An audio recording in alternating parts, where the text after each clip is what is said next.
Hello, thank you for joining us for another edition of the Be Civil podcast. My name is Matt Sutherland, I'm your host, and this is my good friend, Murad Ottallah. Murad, thank you so much for wanting to do this.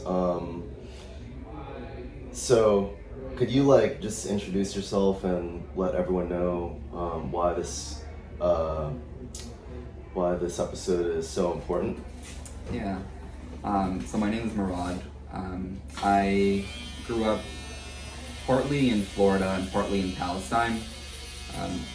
The reason Matt and I are doing this episode today is to primarily talk about the ongoing issues that are happening in Palestine and Israel in the past few weeks. I really wanted to share my lived perspective as a Palestinian growing up in that region. And also talk about some of what we're seeing in social media today and how it makes some of the community feel. Thank you, Murad. So, can you tell me, your relationship to Palestine? We had a conversation with this the other day, but I just want to inform the viewers on, your history and your story. So can you tell me your personal journey? Absolutely. So I was born in Florida, and about 1 year after I was born, we moved to Palestine. My family lived there for most of their lives. They immigrated and had hometown grocery stores during my childhood. But I moved to Palestine at the age of 1 or 2, and I lived there until about 4th grade. After 4th grade, came back to the U.S. and went to school primarily in the U.S., but we visited Palestine almost every single summer until around college time. Even after college time, I still went to Palestine, but a bit more infrequently, so maybe about every 2 or 3 years or so. Last time I went to Palestine was about 2 years ago.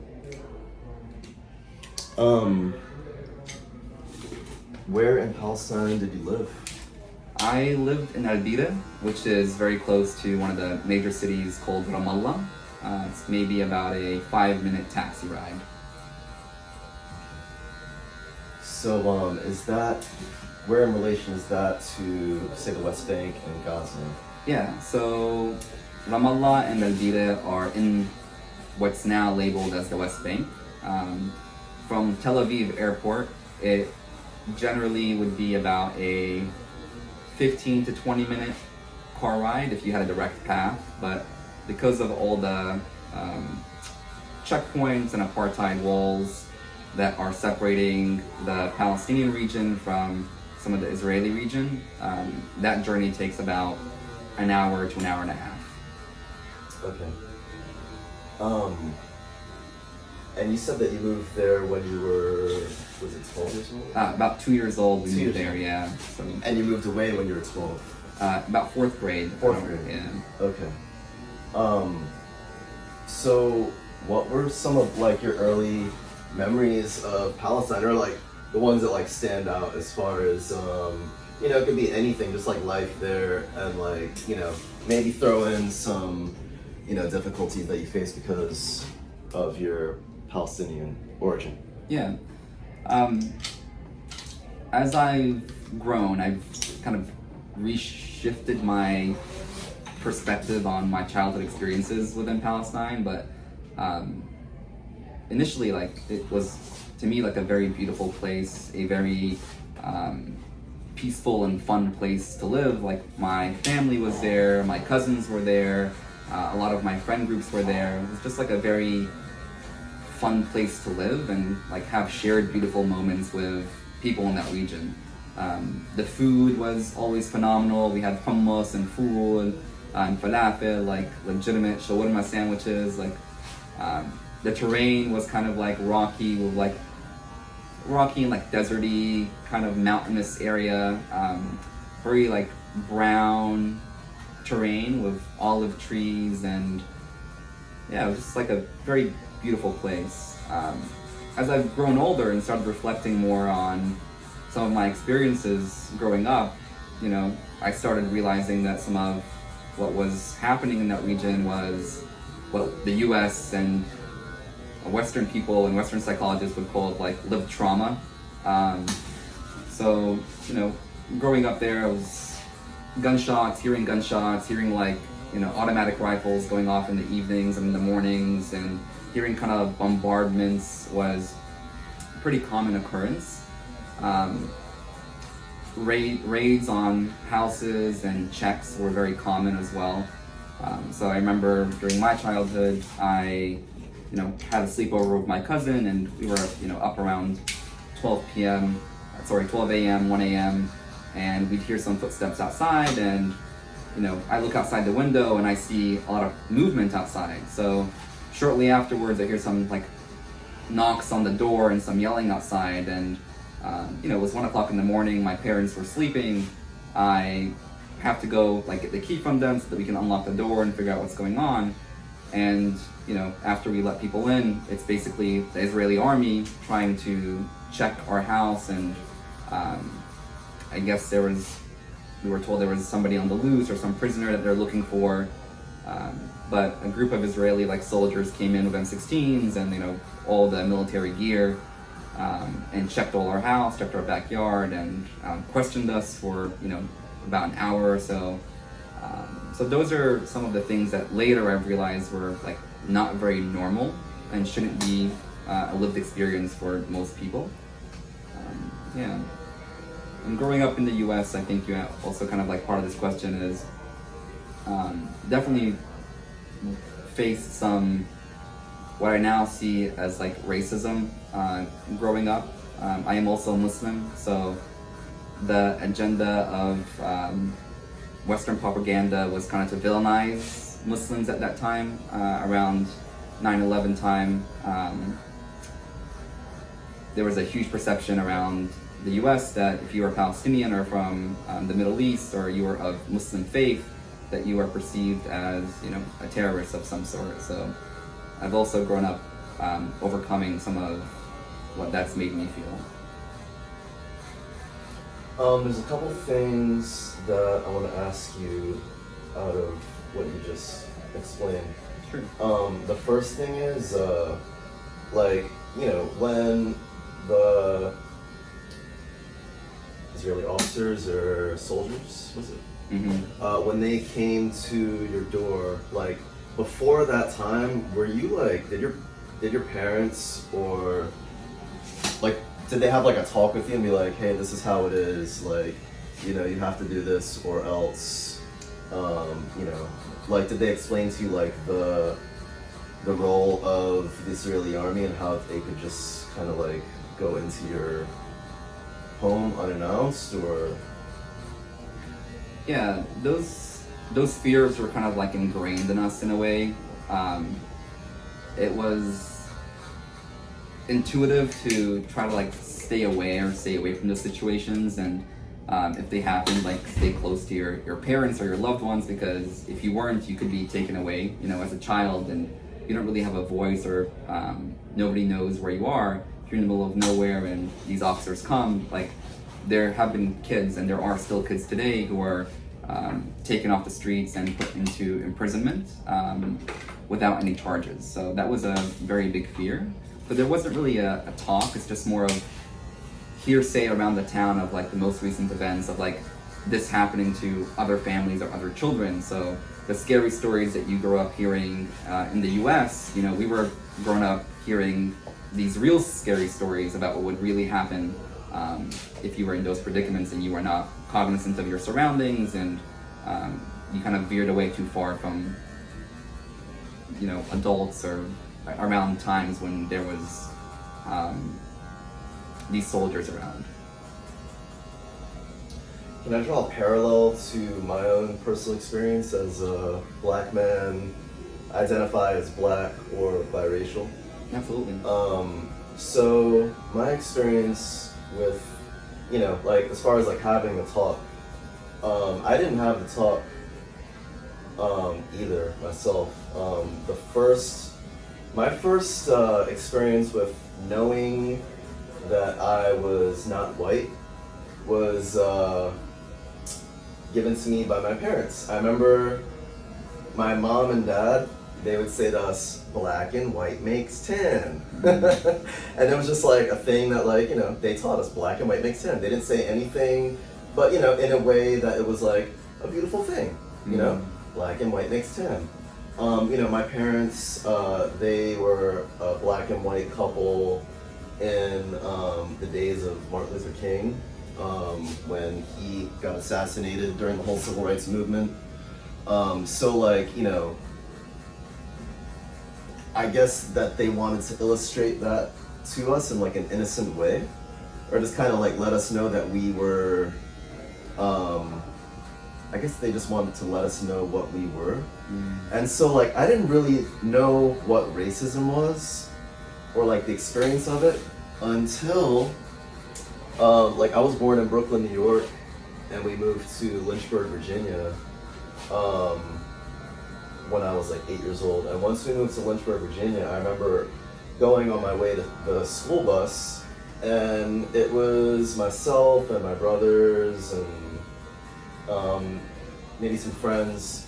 We were walking to the school bus, and I remember this guy, older teenage guy, probably like 17, 18. I was probably about 9 years old. Comes flying down the hill. As we're walking down the hill, it comes flying down the hill, and I think we were like walking in the street, but you know, we're kids. And like he comes flying down the hill, and he zooms around us. Like once he gets in front of us, you know, spins his bike around. He's like, "Get the fuck out of the street, you fucking nigger."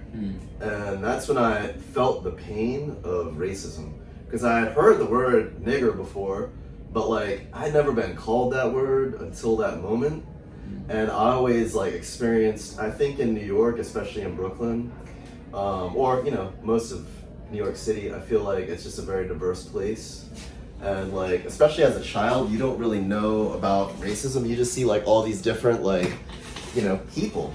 You see all these different types of, you know, races, backgrounds. So like in my mind, up until that point, I experienced just like a harmonious vibe with my surroundings, with people. And once that happened, that like changed everything for me. I feel like it made me feel less of who I was in that moment, because I was being judged, and I was being judged in a very malicious type way. You know, by someone that was bigger than me, and you know, they were white. You know, and like up until that point, I don't know, I think I probably had the surface understanding that like there was a rift between, you know, black and white in history. I don't know how that came about, but I definitely recognized it for what it was. Like I was like, oh, this is racism. Like this is like, I'm feeling this, you know? So I just wanted to draw that parallel, because I feel like it's the same type of thing, you know, and that's just how I've experienced it. But so I'm sorry, I forgot what the second question was. No, I'm sorry that you have to go through that. That is a very real, like, it's a very real experience that even to this day is still faced by many. And it, you know, I think it brings out a certain emotional pain and frustration that is felt by many Palestinians, kind of feeling different, feeling you know, unloved, or having to earn the grace, you know, earn themselves to be in the graces of others, and to be like seen as equal. And that's kind of also what we're seeing here today, you know, in how media is portraying the events that are happening in Palestine and Gaza. You see some CEOs, the US president, many in the US and many across the world, taking a different stance as to the value of a life depending on what that life associates themselves as, right? Is that life considered or labeled an Israeli, or is that life considered and labeled a Palestinian? And we've seen a lot of people on the news condemn the acts of of Hamas and what's been happening in the Middle East, and justifiably so, that those acts should be condemned.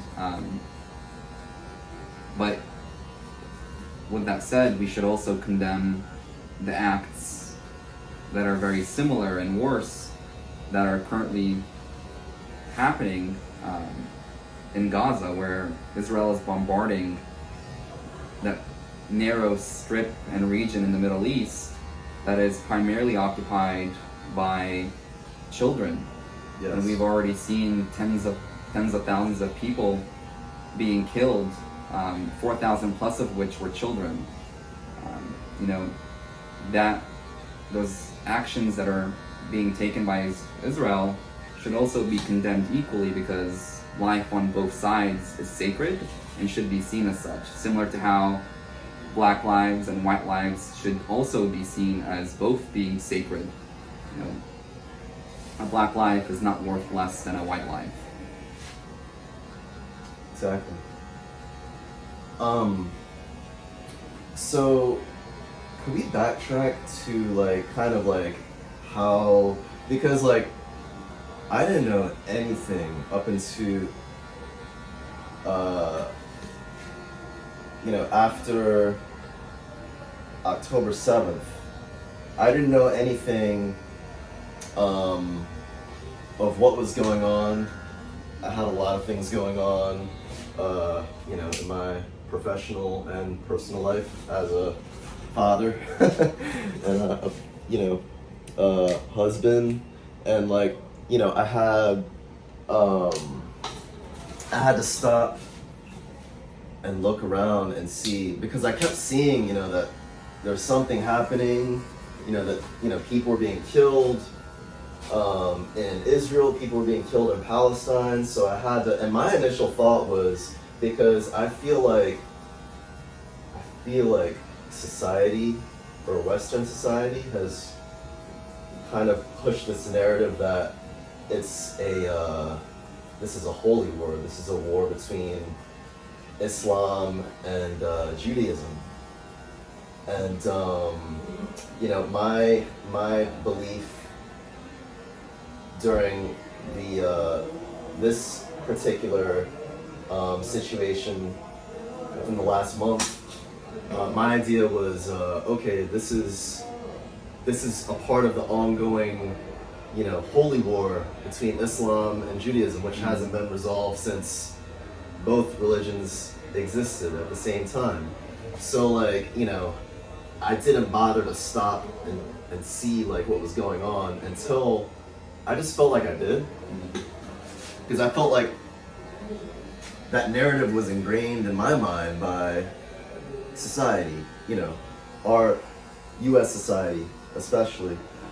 So I stopped, and the other reason why I stopped as well is because I also have Palestinians in my family. My wife's, my nieces and nephews through my wife, they are both Puerto Rican and Palestinian. And my oldest niece, she was born in Palestine, and my nephew, he's 10 years old. I remember speaking to him this past summer, and I knew that he was going to Palestine, and it was he and I were picking up some pizzas for my daughter's birthday party. And I said, hey, I know that you're going to Palestine, and I'm excited for you, or excited to see your family and go on this trip. I didn't know anything about the history or anything. I just didn't know. I was totally ignorant. And he was like, well, I'm excited to go see my family, but every time I go there, I hear bombs and gunshots, and I see all this stuff, and it still didn't register to me. it still didn't register. Like, I was just like, wow, maybe he sees like the stuff going on in the background, like in the mountains somewhere. And I just didn't really understand. The picture was not painted in my head so vividly. Up until the moment when, you know, my wife was telling me, she was like, hey, there's, you know, so many Palestinians are being, you know, killed right now, attacked, totally, you know, their land is getting totally devastated. I stopped and I was like, you know what, I have to like just stop and see what's going on. So as I saw what was going on, you know, you can just look up a hashtag on Instagram, Gaza, and you can see people that are there, photographers, journalists that are there, and you know, they're documenting a whole genocide. So I looked at what I was seeing, and I was just totally taken away. And I saw children being killed. I saw them bloody, like child after child after child. And then I saw parents, you know, crying, suffering, and it really hit me. You know, it hit me on so many levels, but I think the thing that got me so much was that I am a father now, and I would never wish this to happen on, you know, anyone's kids, you know, in the world, anyone. Children are sacred. Children are the future. Children bring us so much joy. They give us so much insight, and they give us hope for the future of our world, locally and globally. And I want to paraphrase something that one of the great masters of spirituality, great teachers, Jesus Christ, said, and he said, to paraphrase it, he basically said, you're better off tying a large stone around your ankle, throwing yourself into the sea, than to hurt a child. Because children are that precious. Children are that sacred. They're that important. And just to know that children are being targeted, that to me is extremely upsetting, because they know who they're targeting. They're not targeting Hamas. They want to wipe the people away. They want to devastate their land. They want to devastate a race of people, the Israeli government. And let's not get that twisted with the term Jew, because there are so many Jews that are against this, not only in the United States or other countries, but in Israel as well. And they're getting persecuted as well.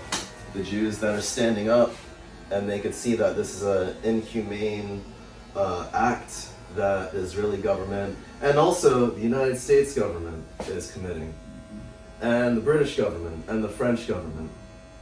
This is a whole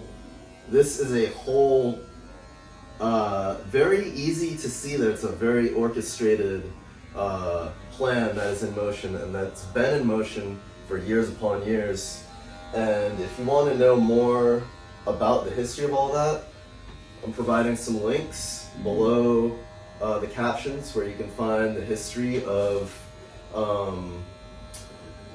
Israel being introduced as a country, and the land of the Palestinians be totally taken away from them.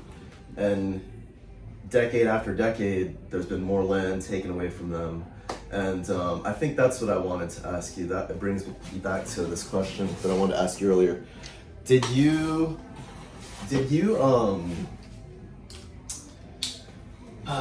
as I talk to you, I have these images of children, like suffering that I've seen. And you know, a lot of people have told me, like, you know, they're concerned. They're like, oh, you know, you want to watch this because, you know, it could take a toll out on your mental health. You know what, man? Like, I find that I have been more, you know, sad, or like this has been going on in my mind. But you know what? I don't look at it as like my suffering so much. There are times when, you know, maybe I thought to myself, maybe I should give myself a rest. But ultimately, I have to keep going back to this. You know why? Because there are people suffering and dying, being killed over there. And, you know, they're just like, you know, their suffering is my suffering. And I choose to, you know, be a voice for them and, you know, act for them. So while, you know, they can't, their voice is unheard. You know, those of us that see all this, if we see it and we choose to live in our own ignorant bliss, instead of helping in any way that we can, I believe that you're doing yourself and you're doing this world and those people a disservice. So it's time to wake up and see what you can do for your fellow humans.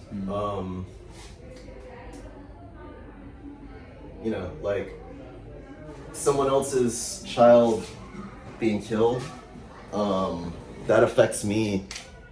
You know, it brings me to a place of compassion and empathy in which I want to do something better, or I want to do something to help their situation. So that's why I felt like it was important to speak to Murad about the situation. So the question, I'm sorry, what I wanted to ask Murad was, like, can you describe to me or paint a picture of like how there is an apartheid,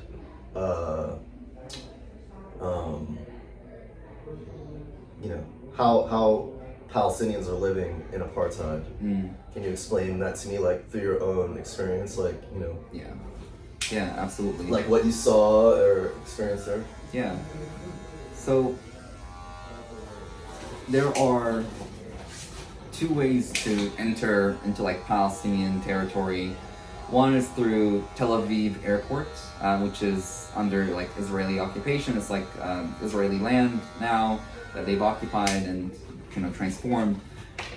You have to have a U.S. passport for the most part. If you're a U.S. citizen, you have to have a U.S. passport to get in through that means.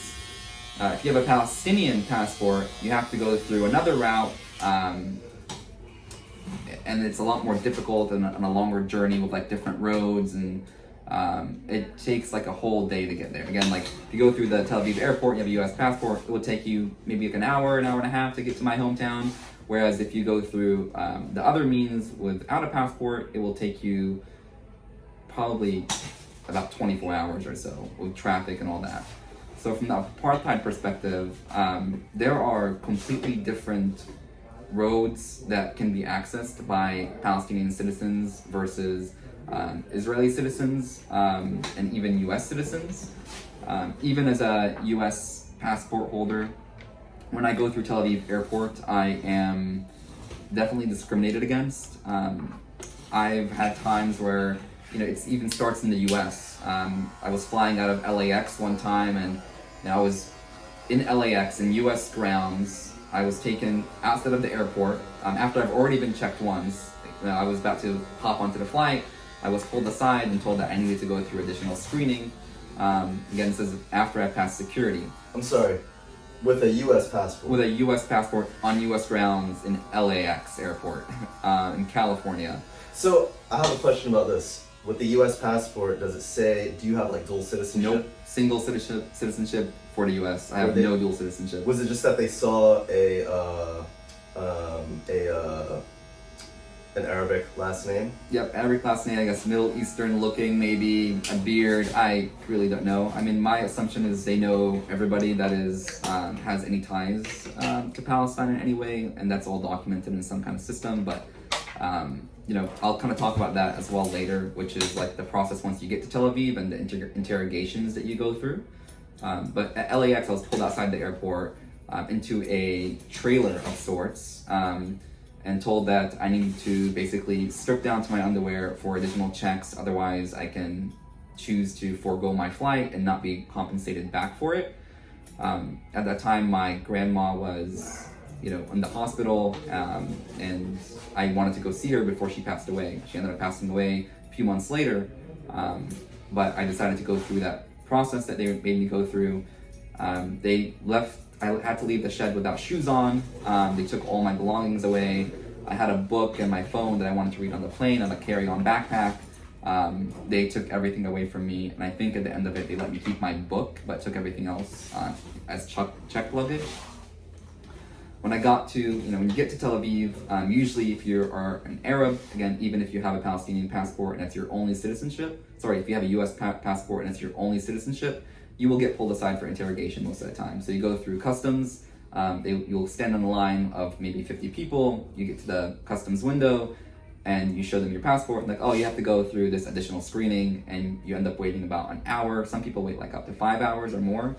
And you go into this small room, and they ask you questions about why you're here, what you're going to do here, if you have any family here, where you're going to be staying, which small town that you live in, what your purpose is, and then they let you leave and wait outside again before they do additional screening, and then they give you your passport, and hopefully they let you pass through. But to get through into the Palestinian territories, you have to go through this jail of sorts. So you get a taxi, you go through to the border where the territories cross, and you have to step outside and go through this weird gate that looks like it's made for animals and made to stand in line for hours. That's one example of the separation. There's literally an apartheid wall, a large wall, maybe 100 plus feet, that is built around the perimeter of the Israeli territory, separating the Palestinians out, where the Palestinians are not allowed to leave. If you have a true Palestinian citizenship, you're not allowed to leave that area unless you have permission from Israel. Voting rights are very different for Palestinian citizens, even though they live there. Even from a governmental perspective, Palestine is said to have its own government, but that government has to get permissions from Israeli authorities in order to implement almost anything, because the water is controlled by Israel. How much water the Palestinians get, how much food is allowed in, what you're allowed to import and export is controlled by Israelis. So from a growth perspective and ability to sustain life and become a more meaningful and robust nation, all of those mechanisms are blocked for Palestinians because everything requires approval from Israel. And there's a very large disincentive for Israel to allow the Palestinians to be successful, because if they are successful, I believe Israel kind of sees them as more of a threat. So from an apartheid perspective, those are some examples.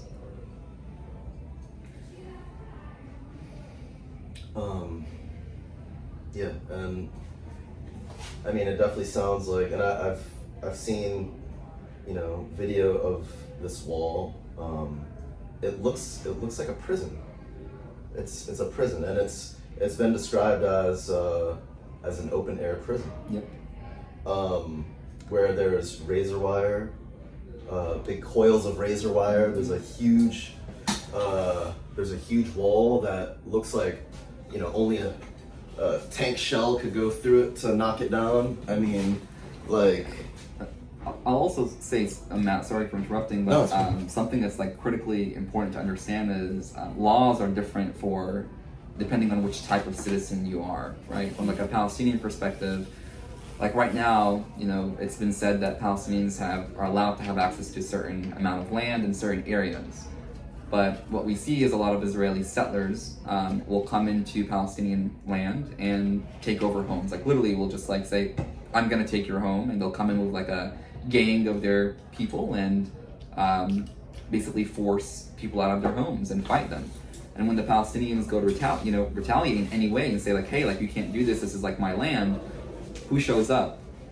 the IDF, the Israeli military, shows up to back the Israeli settlers, and settlers are just like citizens. Like, imagine like some random guy comes to your house here and is like, hey man, like this is my house now, you have to leave, you know? And then you're like, wait man, like I have the deed to this house, this is like my house. And then the guy calls the police, and the police is like, yeah Matt, like you have to leave your house. You're like, what the hell, like I have the deed to the house. And they're like, yeah, but like we gotta stand with the settlers because like there are people, you know? So from a law perspective, there's very little legal recourse for Palestinians, and not at all equivalent to any rights that an Israeli has. So that's another form of apartheid that we're seeing. Right, and so to me, you know, years and years of this where, you know, it all kind of started in like 1948. Yeah, it starts before, but that's when a lot of like the commotion and like it started bubbling up into legal documentations and such, yeah. As far as like how Theodore Herzl and the British government created the country of Israel. Mm-hmm. And it took a lot of the Palestinians' land from them. Yeah. And the UN was actually a part of this as well. Yes, so as I understand it, the British, the French, and the Italians, and I'm sure the US and the UN kind of came together and were like, we are going to give this land, which was currently occupied by Palestinians, to this Israeli population, and allow them to create their own state. And the proposal was to give Israelis at that time were about less than about 30% of the population of Palestine, and this document basically stated 30% of the population, which is the Israelis, should receive more than 56% of the land in that area, and kind of like mandated that the Palestinians should just kind of like leave their homes and their areas to just give this land to the Israelis, because that was what the paper said, and they wanted the law to be. But part of, I think, one of these declarations was that they were not allowed to dispossess people from their homes, which obviously is currently happening and did happen in that time. Yeah, and the land that was given to create Israel was the more fertile land.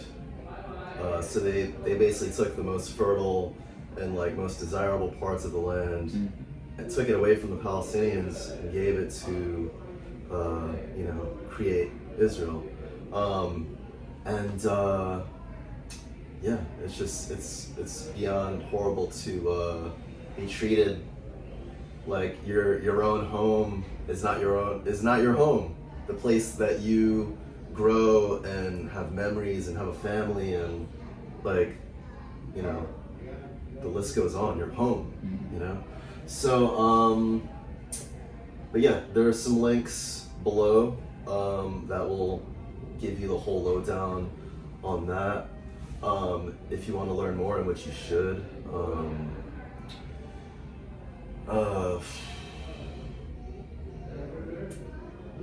So my question, I think, to wrap this all up is, you know, with all of the children being killed, all of the innocent people, you know, the land being devastated,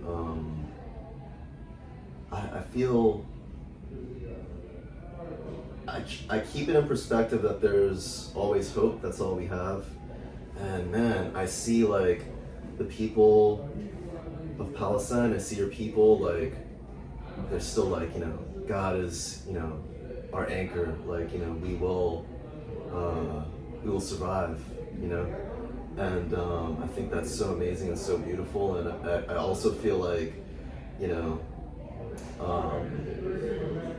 man, like I've seen pictures of life still going on in the midst of, you know,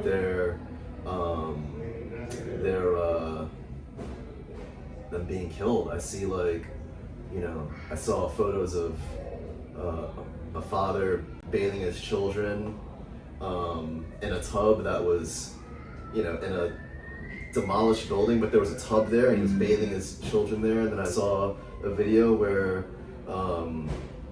I saw a video where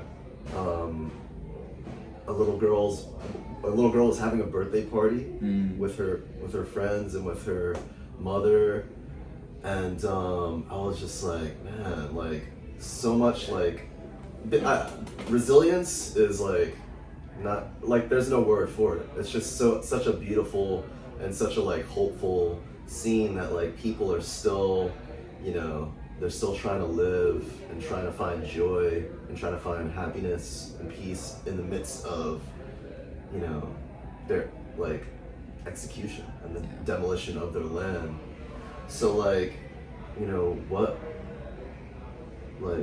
what is your final like thought, or what would you like to give people, coming from like yourself, a Palestinian man, what would you like to give as a takeaway? I think kind of going back to one of your points about educating ourselves and not feeling afraid to like step into this arena and this topic because we think that we don't have enough information, or somebody tells us that we don't understand the issue appropriately. It's that there are people that are facing a genocide right now, that are being killed and are still finding a way to live, and we are the voices for them. If we do not show character and courage and stand up to our governments, our family and friends who might not completely understand the situation accurately, these people will never be saved because they do not have a voice in that region. Like, they are being stifled. The media that comes out of there is mostly censored and only allowable to exit if it's in favor of the Israeli side. So a lot of the videos that you see on Instagram and such, they're actually from citizens who have become journalists or people that are volunteering to come there. But a lot of the press themselves that are on the Gaza side have been killed in the bombings. So it's our duty, the ones that do understand the issue a little bit more, to these citizens, is to be their voice on the outside so that we can push our governments, push the world to help the people of Gaza and to settle the dispute that's happening between Palestine and Israel. If we sit idle and let this happen, like, it's only a matter of time that this genocide that's now taking place in a world that's far away from us, that seems far away from us, will be happening in our back door. Like, if we let this pass, the world will see that it's okay for this kind of thing to happen. And hopefully we don't allow it to happen, because it might be in our, might be a state close to us in the future, God forbid, because the world has seen that it's okay, that they can manipulate everybody into allowing genocide and allowing oppression. And the last thing to say is, you are the voice for the people of Gaza that are being massacred, the people of Palestine, and call the government offices to demand some sort of change or ceasefire or resolution. Watch where your money's going and to see if you are spending money at companies that are funding this occupation. Those are just some ideas, and donate to charities that you trust that are giving back to the people of Palestine in some way, whether through medical aid during this time. And I'm sure that we'll provide some links of education and donation locations as well. For sure. The donation links are below below the description as well, for the Palestinians Children Relief Fund and Doctors Without Borders. Murad, thank you so much, brother, for doing this. Yeah, thank you. For being a voice of your people, for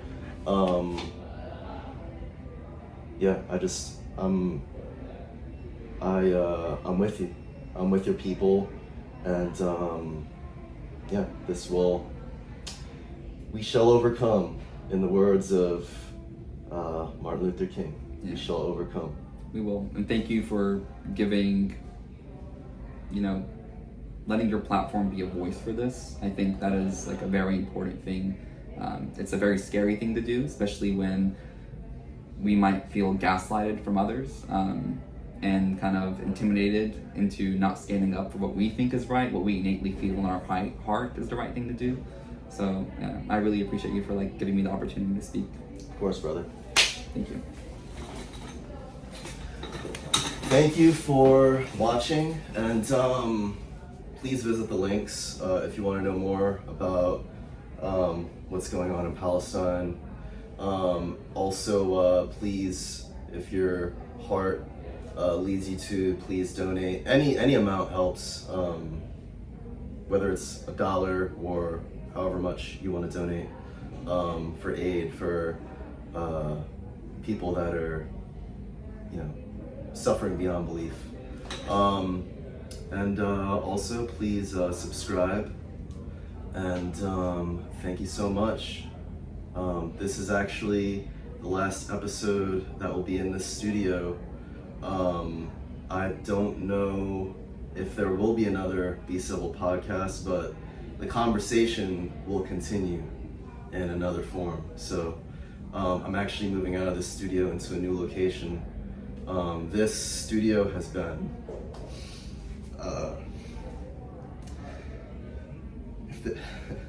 if there's one episode that I am grateful that I'm able to have done, it's this one, because I feel like I see how my life could be used, and that means everything to me. That means I'm aligned in my purpose to create a better world around me, and I'm very grateful for that. So with that said, thank you so much, and see you in the continuing of the conversation. And remember to always be civil. Thank you.